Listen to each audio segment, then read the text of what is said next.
It's always fun when we say hello after we've already been recording for our Patreon peeps when we do our live episodes. Yes, this episode is 543, and we are filming it for our Patreon bonus video content.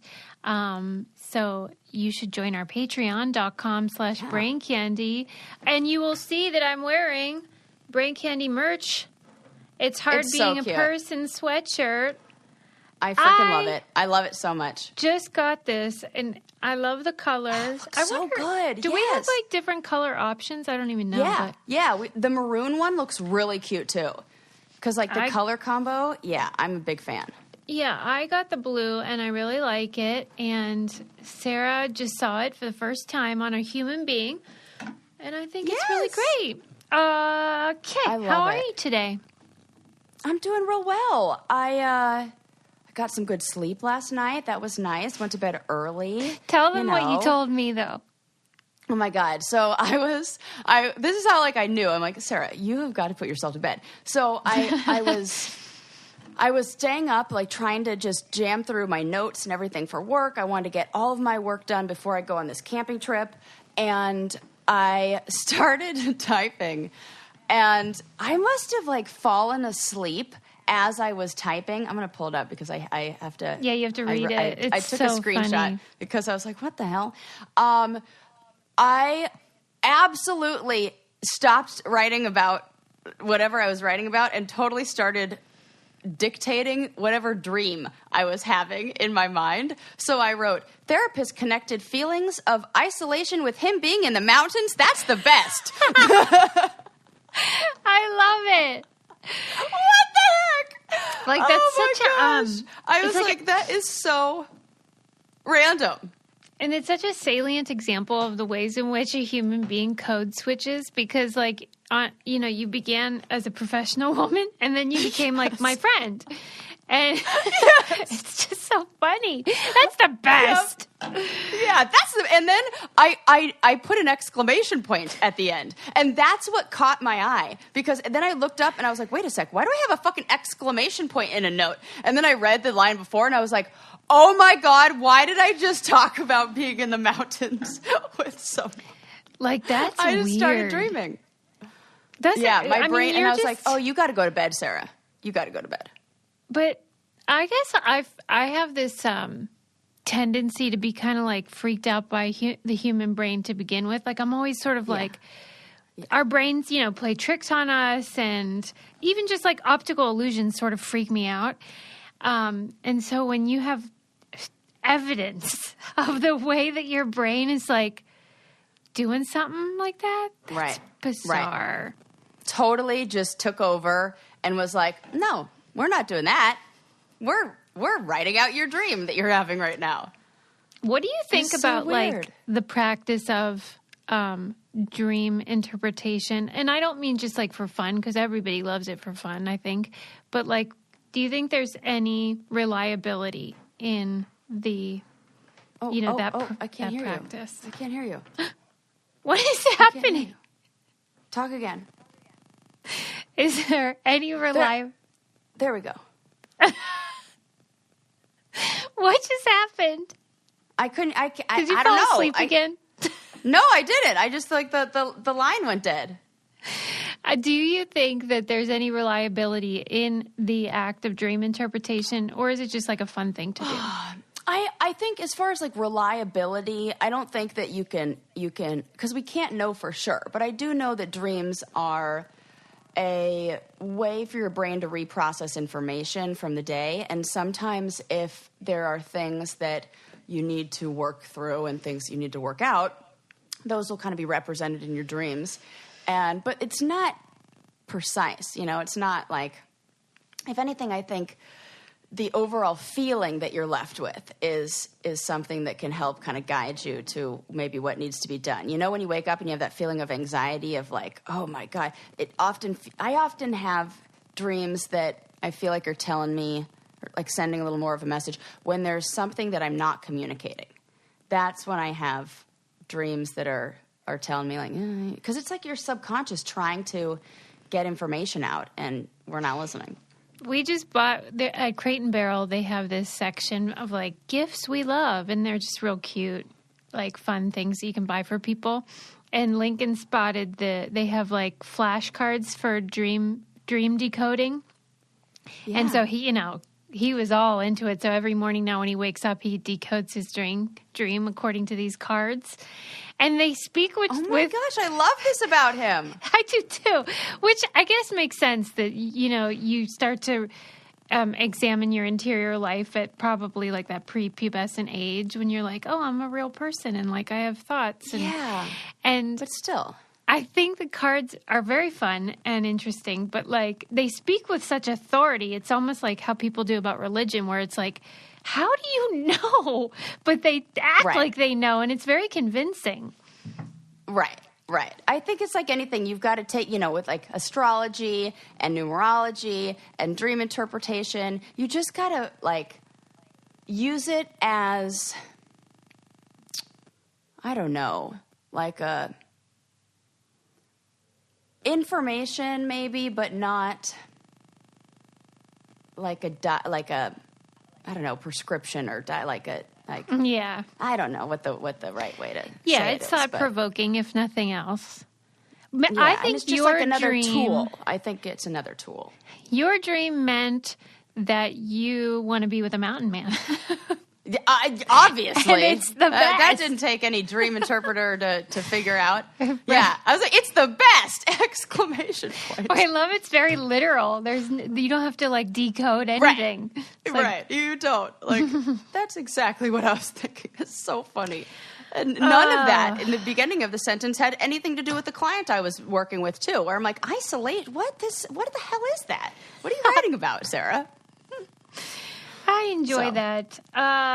Okay, so I have a lot of fun stuff to talk about today, but first I want to encourage everyone, if they need a therapist that maybe falls asleep doing notes or not and has cool dreams, a good place to start your search would be BetterHelp, because talk about convenient. As a gal who really doesn't like to leave the house, things like BetterHelp are such a godsend because you can see a licensed professional counselor from the comfort of your own home.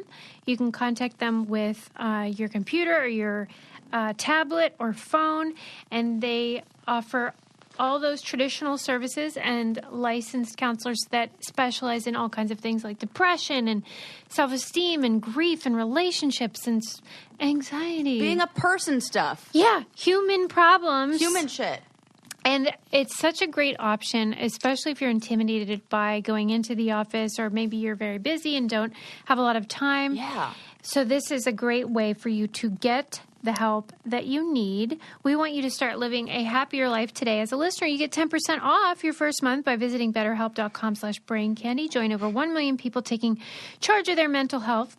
Again, that's BetterHelp, HELP.com/braincandy. We all need help. Let's face it. It's hard being a person. It's hard being a person, so says my shirt. That's right. Oh, my God.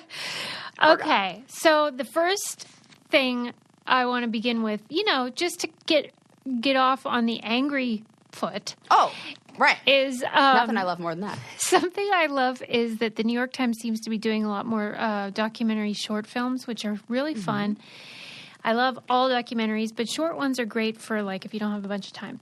And they had one up last week, and the title was, I want to get it somewhat right because it was already infuriating.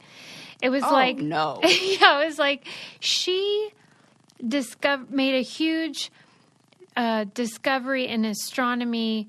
He won the Nobel Prize.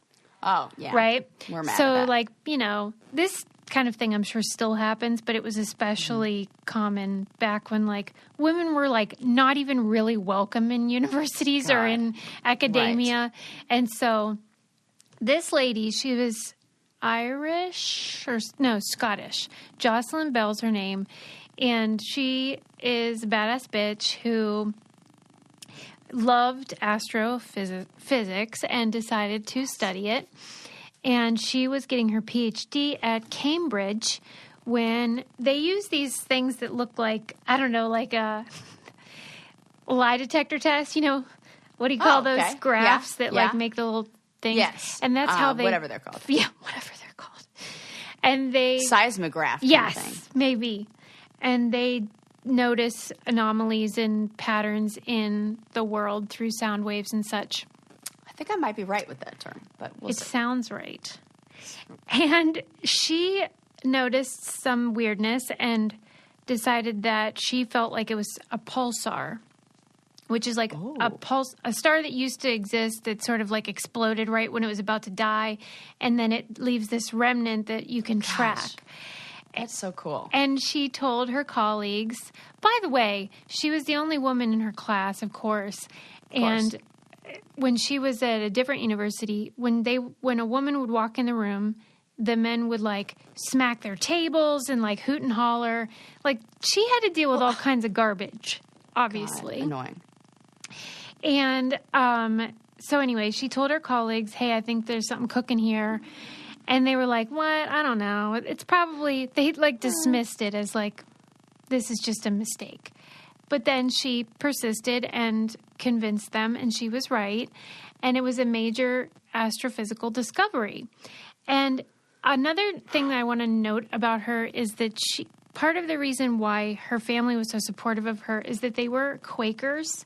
And if you're not familiar with the Quaker religion, is so cool. If you're ever like walking on the road and see a Quaker service or a church, go in, because they don't have a pastor. They just sit there, and then when the Spirit moves somebody, that person can get up no matter who they are. I love this. Man, woman, child. They can get up and share whatever God shared with them or the Spirit led them to say. And they believe that God is in each person, right? Well, there you go. Yeah. Are we Quakers? Am I Quaker? And so they believe everybody ought to be educated and that every person has God in them. So why wouldn't we want to, give them the best there is? So I love that in this case, religion sort of served her and encouraged her to be more educated, which is not always the case. Right. Okay. So anyway, for women. This was a huge deal. Everyone was so excited that she discovered it. And then her professor took credit, and like they showed video of him accepting the If Nobel. only she gave him a blowjob. Like, yeah. Oh my gosh. I'm kidding. I'm totally kidding. What if she was like, I did? No. Oh my God, right? They showed the video of him accepting the Nobel Prize, and I was just fuck so him. mad. And he was so mad. smug about it. And then Of course they he was. showed archival footage of him referring to this scandal, because some people knew and were like, she did it. And he was like, well, there's a big difference between the skipper and the crew. Meaning, like, because she was a student and a woman, like, I'm the head of this ship. Oh, fuck that. I mean, That's not how that goes. That takes some real balls. Yeah. Literally and Oh, figuratively. gross. So anyway, it was a great film, and I was dick. just like really impressed with her. And she ended up winning some award that they call the Oscars of Science. I don't know what the award is, but she got a bunch of money for that, and she donated it all to a scholarship fund that encourages minorities and women to get PhDs. So Okay. So we love her. we love her. She's so smart. Like, you could tell just watching the video that this is somebody like you would want to be around, just to like maybe pick up a little nugget of what she has. So, oh man. and she wasn't even bitter. Tell me how that happens. I don't know. I mean, maybe you're just used to it and you feel like this is like what people have grown to kind of accept in this world. I was just excited. People were excited about pulsars. Oh my gosh, that is so adorable. Right. See, that's the person who deserves an award. But like, I feel Give her like all the the Nobel awards. Prize committees should like right some of these wrongs. Do you think they ever do that? Yes, they should. Like, Oh, that's a good point. because It's fucked up because doesn't it come with a big old financial prize too? $1 million. Oh my God, fuck him. Fuck him. Sarah, can you do a TikTok about that? Yeah. Somebody took her Do a fucking TikTok money. Yeah. Yeah. We share that in common. Yeah, and you both aren't bitter. It's so Oh my weird. God, this is so true. Oh, well, she's a bad bitch. I love her. She's totally like, oh, this is great. Well, don't you think anybody like that sort of like doesn't really mind if they didn't get all this money, just really has some sort of elevated sense of like what really matters. 100% guaranteed. Absolutely. I want that. Yes, for sure. They do. I clearly don't have she's it. Like, she's like, it's fine as long as they love science, you know? Yeah. Okay. So she's super cool. We love Man, her. that has happened more times than is okay. And she's probably right. It was the combination of her position in the hierarchy of academia, but also her vagina. Yeah. So super sad. She said when she made the discovery, she was interviewed by a lot of newspapers, and they asked her about her boyfriends. Oh my God! They asked her if she would call her hair brunette or blonde. No! They asked her measurements. Wow, we are very similar. I never know with that. They asked her measurements. Yeah, her bust and her waist. Oh fuck! Because you know what? What really matters in the discovery of pulsars is your hip to waist ratio. They do say that. I've heard that.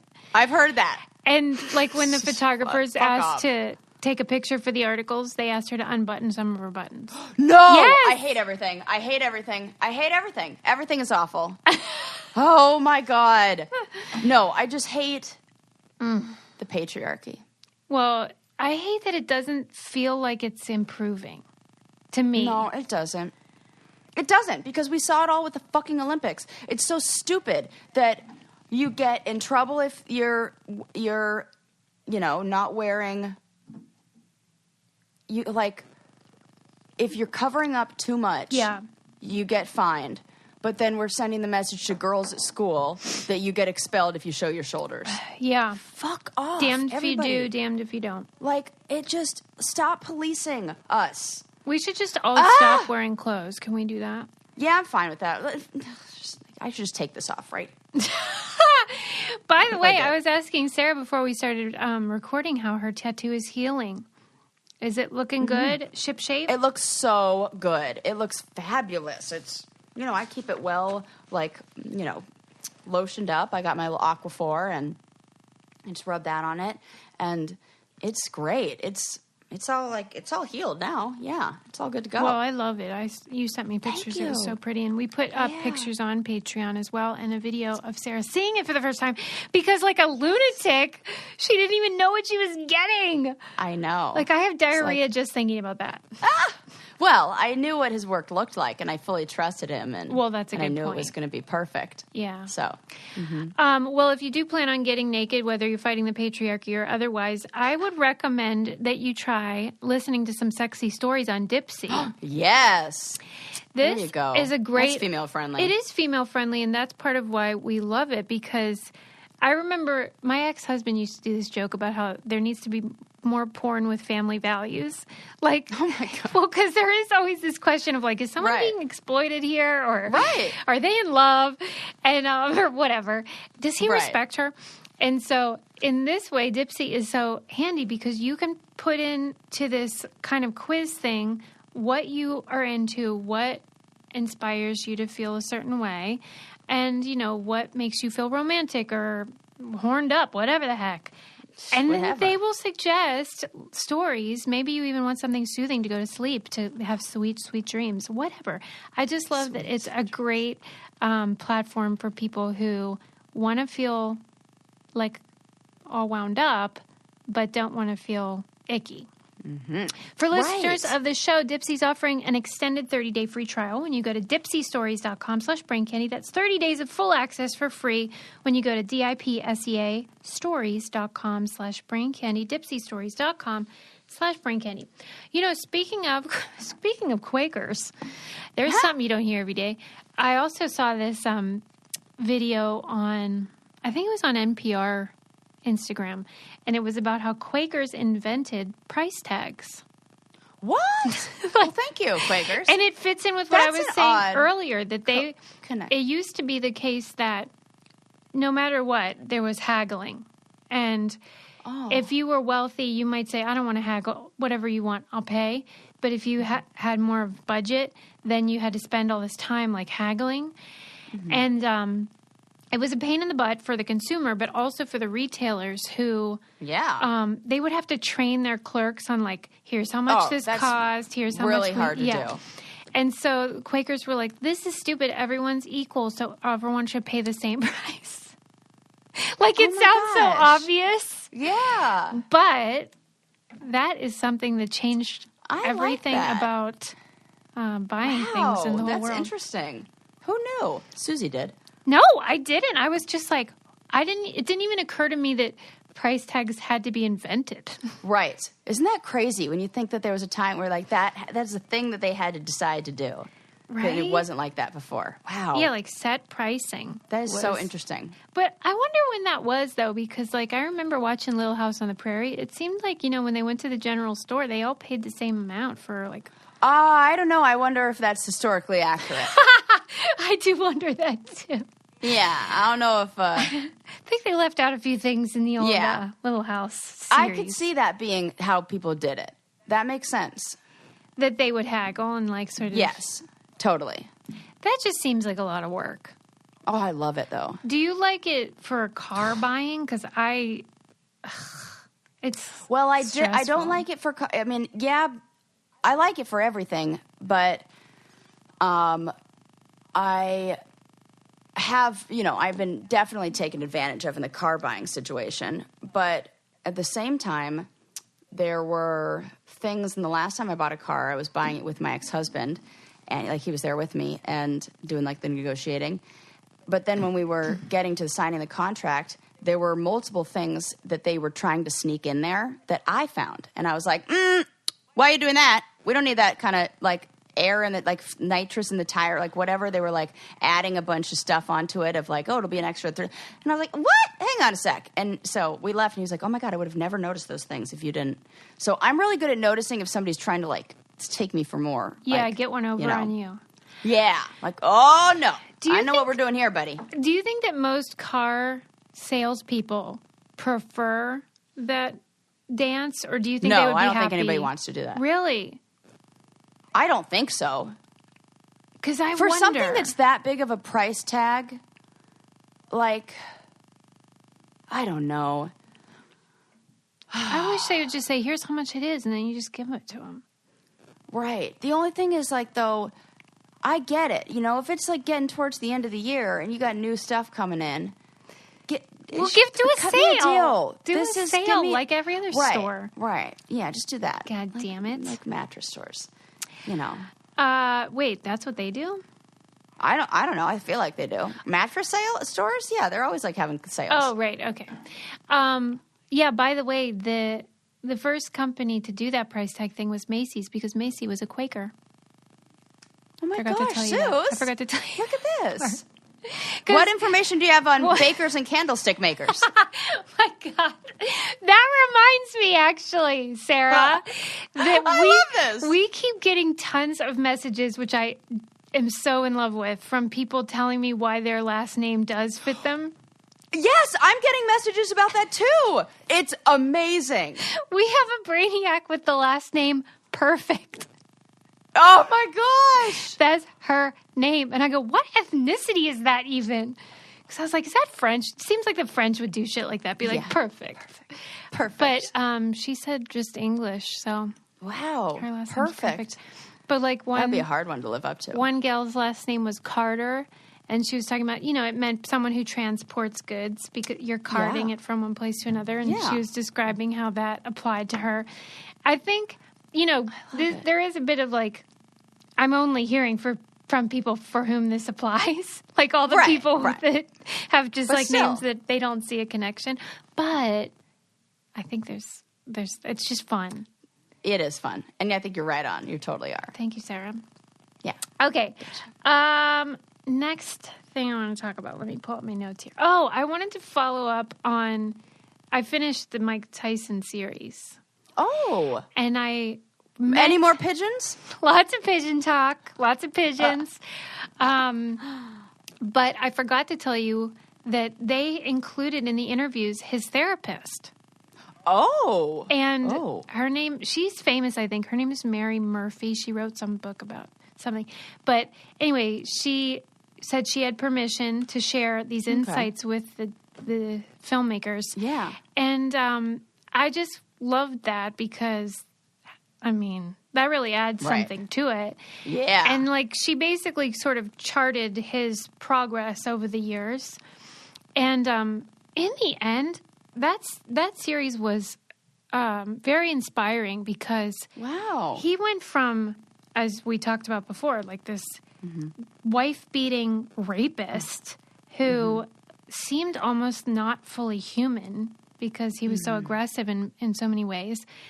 But then by the end, it was redemptive. You see him in the interviews and you think, this is a totally different human being. Wow. Yeah, somebody who really did the work.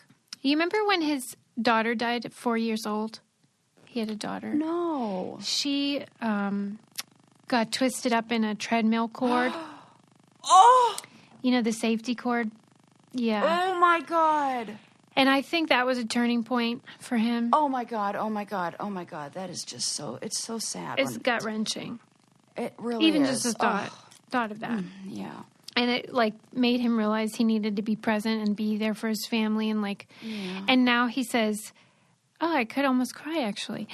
He says his definition of success now is being loyal to his wife, being there for his kids. It has nothing to do with money, fame, fighting. He said he loves fighting and he'll probably keep doing it, but that is no longer defining him. Oh, yeah. I really recommend it if you guys are interested. Great. I'm definitely going to check it out. Because I like one of those like stories of self-growth. Well, because I feel like in America, maybe especially, there's this like kind of divide between just like black and white, good and evil. Somebody's a monster or they're great. Right. And I really love when somebody is clearly not a good guy and then, like you say, does the work or looks at his life and makes changes and then seems to make a full, turnaround. So anyway, I recommend it. It's great. Yeah. I also recommend getting the empowering information from Modern Fertility that can help you understand your body better. Absolutely. And whatever you have going on in there, if you can take the Modern Fertility test right at home and you send in the thingy, and then they, within a few days, will send you the results. So easy and so fast. So easy and so fast and so affordable, especially Yes. compared to what you would pay in a doctor's office. And it just gives you all this information about maybe some red flags or like if you are like ready to breed any second, you're going to have like tons of eggs just ready to roll. But I just think it's empowering to get that information. So right now, Modern Fertility is offering our listeners $20 off the test when you go to modernfertility.com/braincandy. That means your test will cost $139 instead of several hundred or even $1,000+ you could cost at a doctor's office. Get $20 off your fertility test when you go to modernfertility.com/braincandy, modernfertility.com/braincandy. Yeah, it's like practically the copay for my doctor's appointment if I were to... You ain't kidding. Not even like, oh, God. We're not even starting the process, and it's already that much. Yeah. Ugh. No need for that. Yeah. There was an article on NPR about... there's so much, like, content now about, of course, the Olympics, but it can, like, facilitate conversations about things that are only tangentially related. Because this was an article about why... bronze medalists are happier than silver, which I think is intuitive. Yeah, got it. But I think it can be applied to other ideas. So, like, of course, they were saying bronze medalists, and Jerry Seinfeld does a whole bit about this, about how, like, they're just happy they got anything. Right. Like, they are happy that they placed. They are on the podium. They're like, holy heck. And they maybe didn't even expect to get the medal, whereas silver medalists are, like, thinking about what they could have done. Yes, right? I was so close to gold. Yeah. So totally. I think this is a good lesson about like comparing yourself, whether you compare yourself to like the person that you envy or covet versus maybe somebody who isn't quite where you are. Well, that they say that in I remember hearing this in grad school at some point, talking about what do they call it? Upwards comparison or downwards comparison, and that upwards comparison makes us feel not good, and downward comparisons make us feel good. Well, and like everything because is it helps with gratitude, right? And it feels trite and annoying when people are like, because I was just talking to Kate Buller, the religious studies scholar, about this concept about how like sometimes it gets annoying when everyone says that the antidote to whatever ails you is being grateful for what you do have, because like sometimes you don't fucking feel like it, and it's sort of like, yes, I'm thankful, but also I'm mad, right? So you can kind of be like both at once, but it is a good reminder. Like, I don't want it to be true. But it is. But it is, because you should. It's a nice place to be if you're on that sort of metaphorical podium and can say, hey, I'm lucky to be here. This is awesome. Yeah. I just feel like the universe recognizes that and goes, oh, look at how lucky they feel right in third place. Let's give them first place next time. Like, I don't know. I feel like that's how the universe works. You feel like it might get you somewhere someday. Yes, absolutely. I think the more gratitude we show and the more just gifts we're given, the more good stuff comes in, or we're just training ourselves to start recognizing the good stuff more. Which either way, I'm fine. I know. I am always torn, because whenever there's like systemic inequality or systemic anything, right? I don't want to put the responsibility on the individual. Like, maybe if you just stayed positive, maybe if you just... Oh, no, for sure not. So, like, it depends on what we're talking about. Yes, absolutely. As far as how much I agree. Yeah, totally. But it's a good reminder that, like, maybe if you're miserable, maybe you're comparing yourself to people that, like, have more than you. Yeah. Yeah. And those people are probably miserable with something else anyway. Yeah. That's for sure. And that's like, I mean, you do hear reminders about that with Instagram and stuff. Like, people are showing their highlight reel. Like, don't. Yeah. Come on. It's just hard to remember. Yes. Okay. Do you want to talk about... All right, I'll just ask you this quick one. France gave teenagers each $350. Who gave teenagers this? All French teenagers. Well, I still couldn't hear what you were saying. Well, I have a new cord, so everything is fine. All French teenagers. Say that again. Oh, my God. Teenagers in France. Oh, French teenagers. Got it. I was like, what word are you saying? I could hear the beginning of the word, but for some reason, every time you said that word, it like cut out. I'm like, I don't know what's wrong. I mean, I got a new cord. Everything's fine. So that was just, I don't know, weird. The internet world didn't want me to hear that first part of that sentence.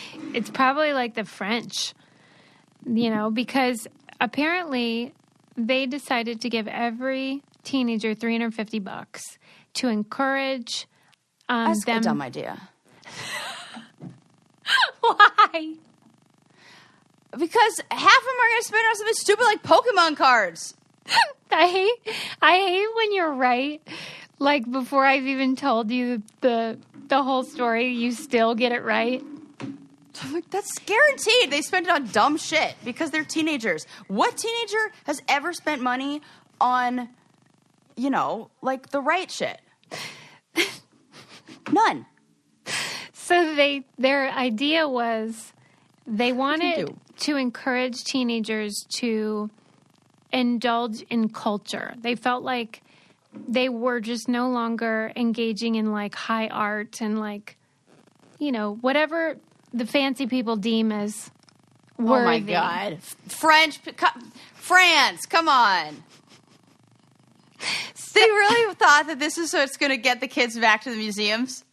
Let's give them $350 and they'll be inspired to then pursue the arts. Remember when France was optimistic? Well, Sarah's right. They did not go to the museum. They bought comic books. See? Okay, which might as well be Pokemon cards. I was absolutely correct. Yeah. Yeah. And then, so I'm like getting wound up being like, comic books, because like I'm not into that whole scene. But like, who's to say what is high art? What would you have bought When I was a teenager? Yeah. I would have bought music. Like, Okay. Like CDs. Yeah. Or whatever, what you have you. Yeah. Yeah, I probably would have followed the thing, but I don't know. What would you have bought? You would have done something good. Like really think about how old you were. Like when I was 15, I was a teenager, okay? So like, what are we? We're like 15, 16. Well, fuck. To be honest, I would have probably spent it on tattoos at that time. I wonder if that's allowed.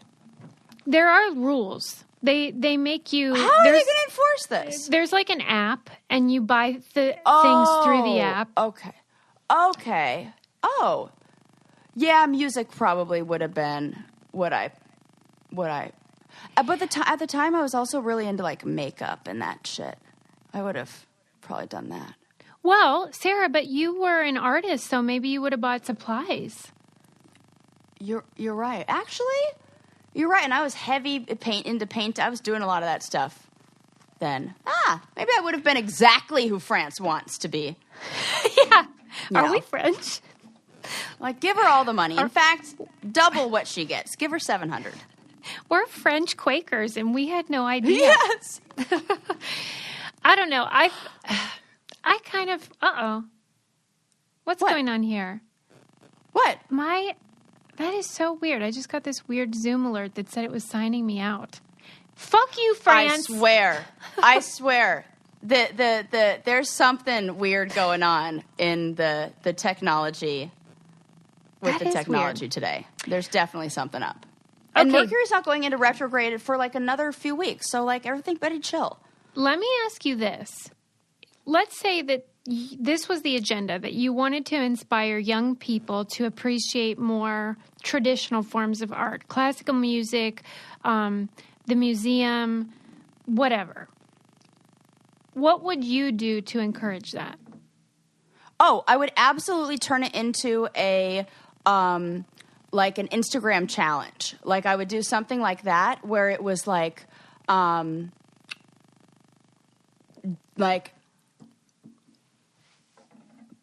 post your best video, or like I would turn it into almost like a virtual scavenger hunt. That's a good idea. That's what I would do. And I would say you'd have to go around and you have to collect these photos and you have to take photos of the thing and post the photos. And then if you post all of those photos, then you get a prize. And then you get your $350. No, See, I like that. Put me in. That's a great idea. France, give France my number. Do you think they just didn't want to, like, they didn't have the manpower for that sort of initiative? Like What, maybe the teenagers or France? France. Like to kind of have something more immersive like that. Because it sounds like a great idea to me. I'd like to think they just didn't think of it. Because it seems like a genius idea and I don't know why you wouldn't do it. What's the problem? Yeah. All right. Well, at any rate, people are buying comic books. I would do like a discounted, and then what you do is you get the people, like, take advantage of influencer culture. Take the people who are like, you know, popular in that area and like, you know, in France and names and stuff like that, and have them do it. Make it seem exciting. That's a better way to spend your money and then you just do the challenge of like, yeah, go around and videotape, you know, or like find these 6 things, like hidden. You know how people love that finding Mickey at Disneyland thing? Oh, yeah, and geo-tracking, all that. Mm-hmm. Yes. Oh, people love that shit. Do something like that and like hide it. Make it like a scavenger hunt. Make it fun. Make them get out there. And I feel like street artists do this. Yeah. In their own way, you know? Yeah. Well, I don't know. I thought it was interesting, and I was I kind of like that they did require people to, at least a certain percentage of it, I think half, had to be used on tickets to something rather than just like, Okay. physical goods. Yeah. Okay. But I'm down I for guess that. they're disappointed. This was in the New York Times where it was an article. But, I mean, teenagers are going to teenage. That's how it goes. Yeah, they're going to pretty much disappoint you majority of the time. That sometimes they'll surprise you and it'll be amazing, but they have a what's it called? An underdeveloped prefrontal lobe. So their decision-making skills just aren't there yet. And we can't expect anything other than bad decision-making skills. Duh. I don't understand why that is, because if I think evolutionarily, it just feels like we would have needed those skills pretty early on in our lives. Even more than we do now. I think that in order for... I think it has more to do with, expansion and growth of a population and needing to have almost like a inhibited... what's the word I'm looking for? Like, you don't get scared, and you don't get... there isn't the fear there yet, so that you can do a lot of the things. Like, I imagine, like, what somebody who's... If we went back thousands and thousands of years, what somebody who is 15, 16, 17, 18, what would be required of them would probably be, like, hunting, fighting, protecting, like, being the... So you're saying even though it's risky, it encourages bravery. High-risk behavior. Yes, correct. Yeah, like stupid bravery.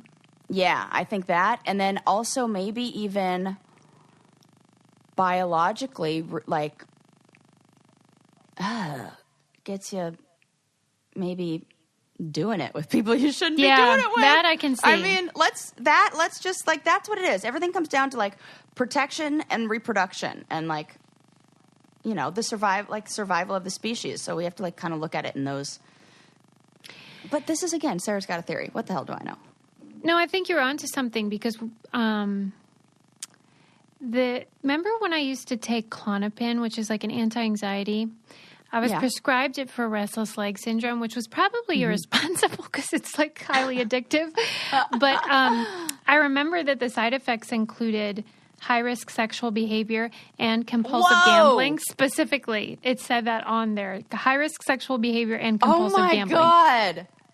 I don't know why they just couldn't say, like, basically it made you less... Lowered inhibitions. That's the word I was looking for. Yeah, lowered inhibitions. But it didn't. It said those things. But it seems like maybe there's something to that. Like where if you're kind of a brave idiot, you're not anxious.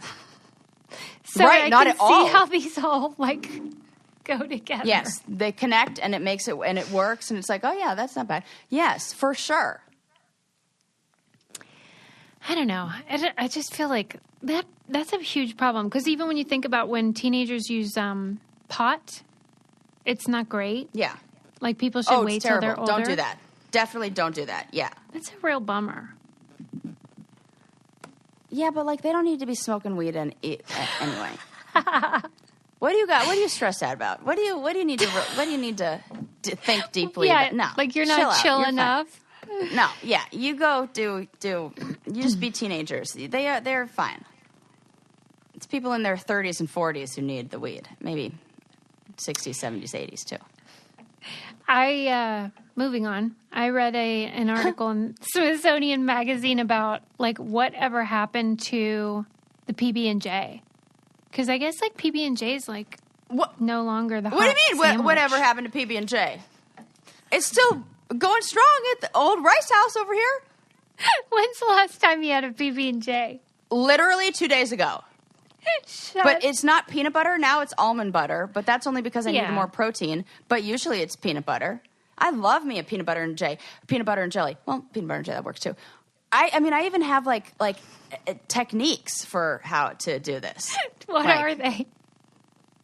Okay, most important, thin layer of peanut butter on both sides of the bread I agree. jelly on top. That way the jelly doesn't soak up into the bread. Yeah. It creates like a little barrier, and then you can eat it, and then it doesn't do that annoying squish thing. Like if you put it in your bag and then it just like, squish peanut butter and jelly sandwich, there's nothing worse. I think it's because I camp and do like a lot of hiking, because you don't have to refrigerate it. It's not like a meat product, not like a sandwich with mayonnaise in it. I'd hate that.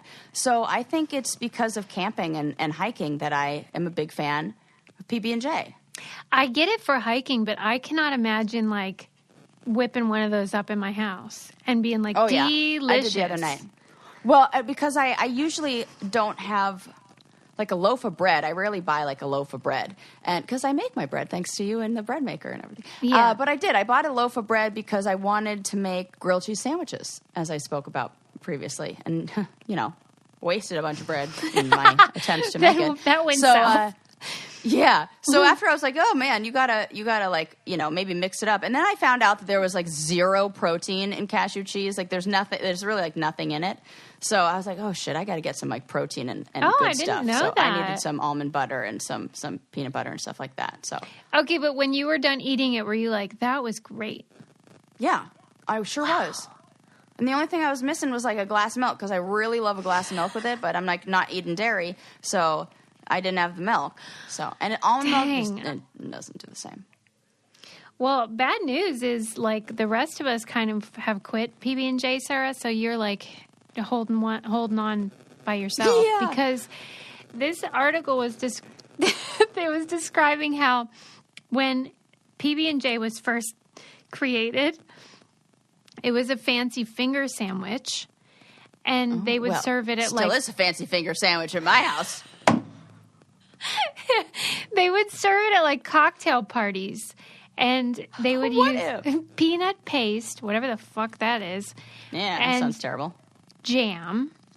And, okay, so wait, where are my notes here? Okay, and then it said after production improved, like once we got a hold of this whole like assembly line situation and whatever, and like shelf life increased for jam and peanut butter, then it started being available to middle class and lower income people.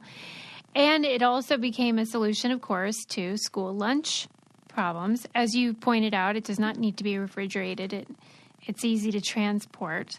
But and it became a symbol of assimilation for immigrants, because they were like, oh, okay, this is like distinctly American, so we're going to eat peanut butter and jelly to like fit in, which I didn't know.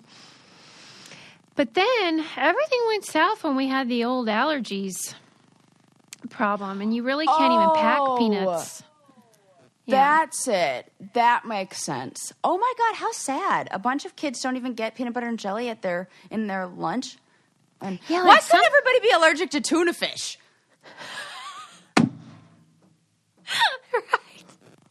That would have been more enjoyable for everybody, because that kid who pulls out the tuna fish sandwich after it's been in the lunch all day, not refrigerated, ugh, that shit stinks.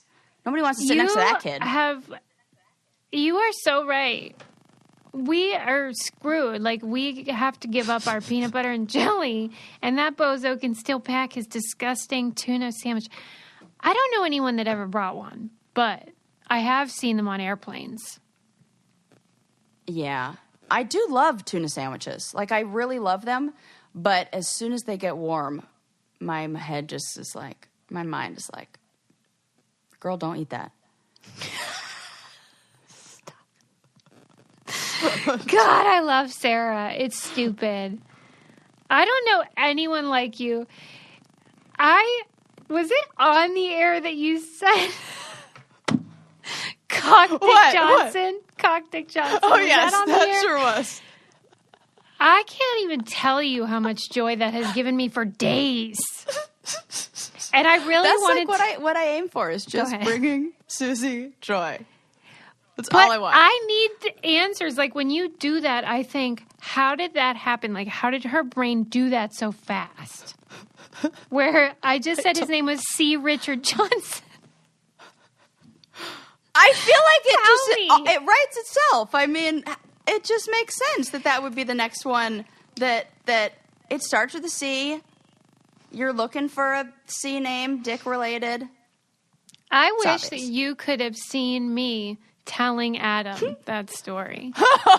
It took like 10 minutes because I couldn't get it out.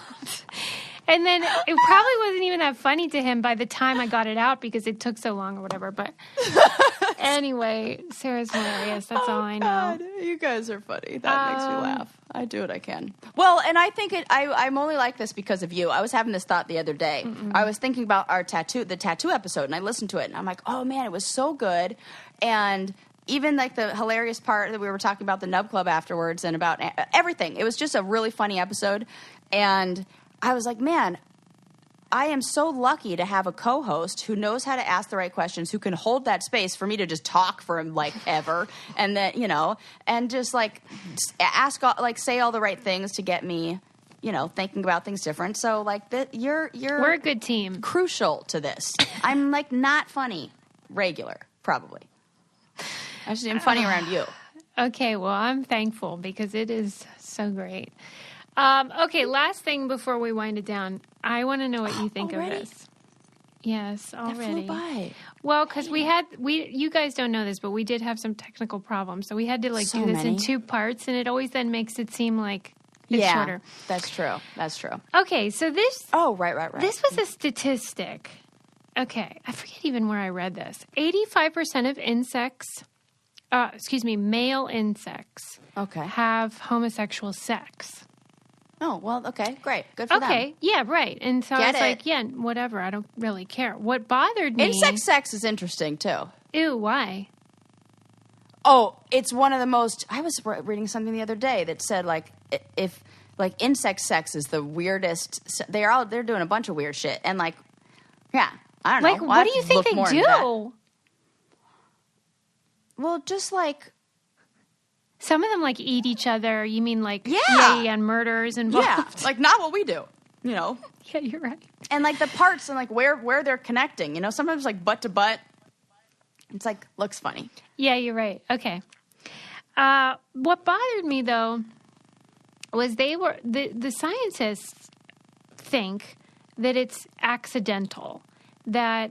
What? Oh, you mean, like, right. They, like, can't tell the difference between a man and a woman, so they're, like, a male or female bug, so it's like, I'm accidentally doing it with my that they're just like, they're hoping for a female, but if they get a male, they'll do it, but they just do it accidentally. And they were saying that because they think evolutionarily speed, like just sort of like going for it, would be more advantageous than...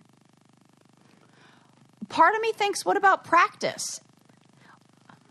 I like that better. I do too. I like that better. Because the way that that's definitely what I was doing to try to get with little girls in elementary. We got to practice. Me too. Got to get better for the time when we're doing this with boys. Time to let's make out. Yeah, because even if they're right, because they're scientists. I love science. Yeah. Even if they're right, it feels like the sort of argument that you would make to act like it's not necessarily a natural scenario. That, like, they wanted a woman, but they accidentally. Obviously, and I think we're doing it through, the lens of, like, a human experience. Like, I don't like when we do that. We like, yeah, but you're doing that too. What? Oh, you're right, I am. But yours is better. No, but I'm giving that. I think that's more evolutionary. Like practice. Like they. I